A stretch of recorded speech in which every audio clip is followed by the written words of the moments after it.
Саламатсыздарбы достор, азыркы учурда Улуукон турар жайынан бир бөлмөлүү батирди кандай шарттар менен алууга болот экенин силерге көрсөтүп жана санап берем. Бир бөлмөлүү батир 1.25 болот. Ортоңку этажда.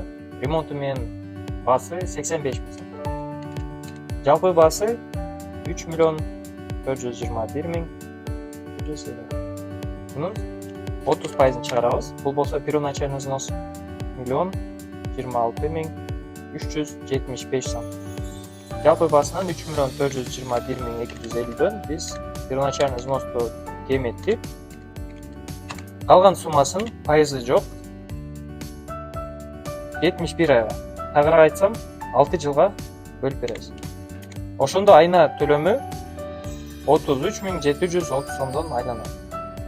Мынакей достор, өзүңүздөр көргөнүңүздөй эле алгачкы төлөмүн төлөп, калганын 6 жылга чейин бөлүп төлөп алсаңыздар болот.